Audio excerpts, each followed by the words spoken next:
So my name is Billy Taylor. I'm 48 years old. I currently live in North Oxfordshire, a place called Witney, with my partner and my son. And I am skipper on this year's Atlantic Dash Challenge. Okay, so the Brainwaves Challenge was Antigua to Lanzarote last year, and most people probably give up after that. But we were supposed to go and row the Indian Ocean after that, so we shipped the boat from Antigua to Australia, to row from Australia to Kenya. Unfortunately, due to COVID, that was called off. So we delayed it until this year, and then earlier on, about October 2020, the Australian government announced that they were going to be restricting access to Australia until at least late 2021, which meant we would have missed our weather window. So we found ourselves project ready, but without a project to do, essentially. So with the upcoming crisis in mental health off the back of COVID, we decided that as we had all the people around us that we needed to go forward with something successful, we tried to do something to raise awareness of mental health issues.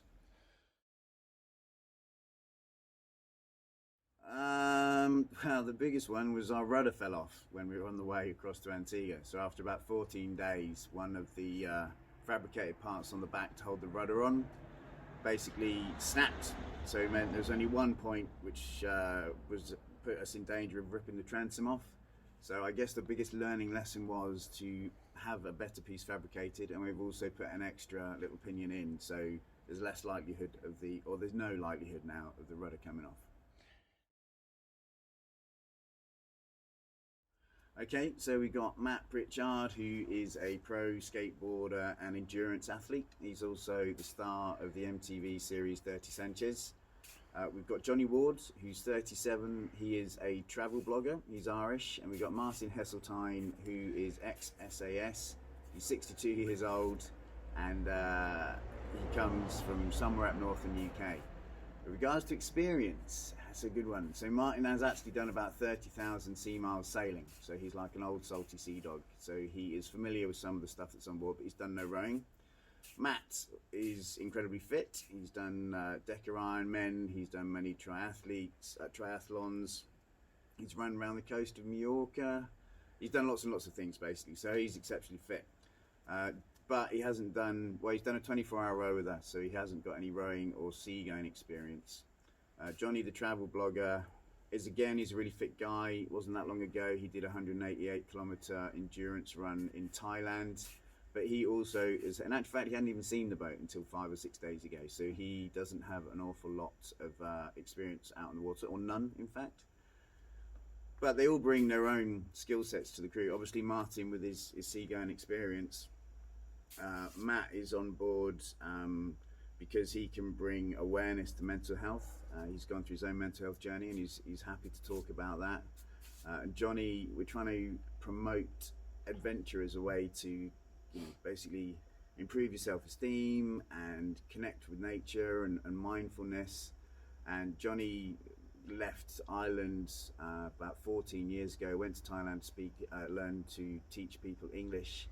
And from there on, he went to write a travel blog, and he's now visited every country in the world. He's done 4 of the 7 summits. He's also been to the North Pole. So having him on board, he can talk about that story and basically inspire others to get out there and get traveling. Well, my training regime has actually been pretty good. The other guys have had rowing machines. Johnny was training when he was out in Thailand, like I say, done the endurance, the ultra endurance marathon before that. Matt's always been really fit, has had a rowing machine at home, has got a coach to give him a training program. Martin has got pretty much an outdoor life back home, and has also been he got himself a rowing machine, so they've all been working pretty hard. For me personally, I have done jack.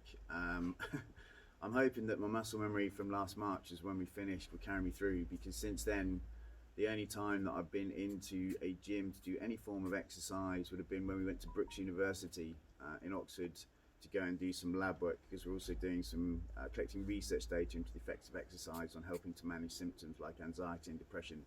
So my main exercise, or my main training regime, has been carb loading. So basically I'm a big fat porker right now.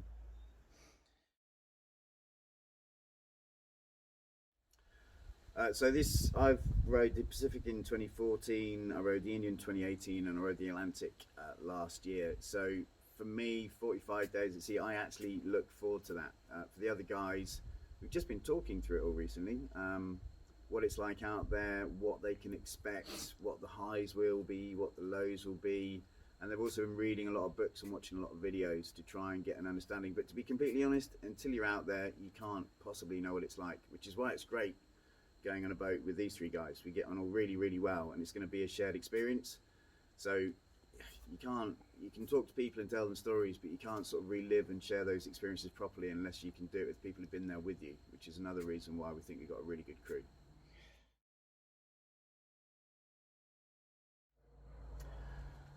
I think it's different for everyone. For me personally, I don't know. I don't really know. I really like being out in the water. I mean, challenges for the boat per se would be like shipping containers. They're floating around out there, probably a lot more than you'd realise. So they have very sharp corners that you can run into. Other ships, so we have a lot of tech on board, which enables us to see them and them to see us. But there have been instances of tankers colliding with ocean-bound boats.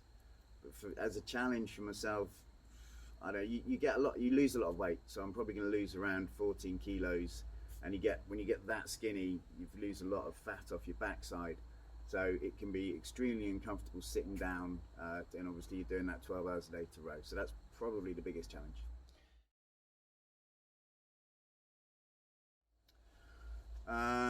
Well, the other crew, otherwise it's going to be a lot more difficult for me to row. Music, 100% music. You have to, for me, music plays a big part in my life, and when it's really rough out there, you can't talk to the person that you're rowing with. So to help pass the time, I've got a whole plethora of tunes that I've downloaded and different stuff for different moods and different sea states that sort of enhances the experience. And you can listen to audiobooks and podcasts as well, so that's really good.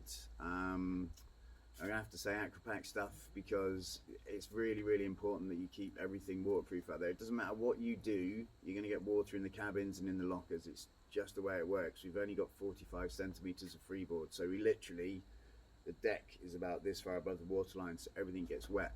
There's a lot of electronics on board, and they need to remain dry. So the music stuff that I was talking about as well, GPSs, trackers, radios, VHF radios. So it would have to be some Aquapac gear to make sure that the stuff that we rely on remains dry and functional.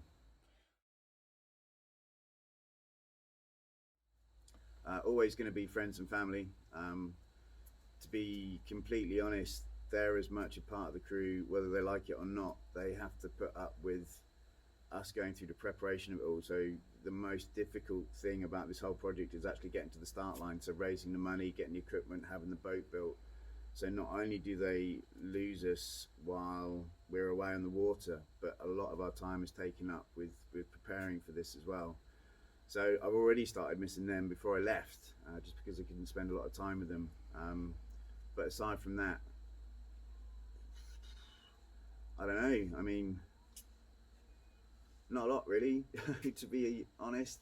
Life is incredibly focused out there on the boat, and it makes you realise what you need to live as opposed to what you want to live with. And as long as you've got some tunes out there as well, friends and family is about the only thing that I do miss when I'm on the water.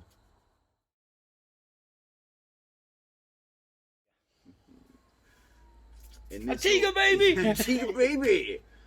In this order, I'm going to get myself a shower, because there are no washing facilities on the boat aside from going over the side a couple of times to clean the hull. The only way that we can wash is through wet wipes. So a shower, because you feel minging and you stink, and then it will be a pint of probably Coke with ice and lemon, because there's nothing cold on the boat. Everything's, well, it's just water. All you get to drink is water. So I want something with bubbles in it, and then I'll want a big meal of something that's not rehydrated food. The meals are fine, don't get me wrong, but we take 6,000 calories a day with us, and that's 3 main meals and 2 desserts. We're plant-based on the boat, so we're vegetarians or vegans. So there's no meat on the boat whatsoever. but there's nothing crunchy. There's nothing with any texture. It's all pot noodly type stuff. So yeah, shower, cold drink, probably a beer after the Coke to be fair, and then some really, really good food. But even before that, I think, actually no, scrap that. The first thing I'm going to do is have a shower. The second thing I'm going to do is call back home and sort of reconnect with my family back there.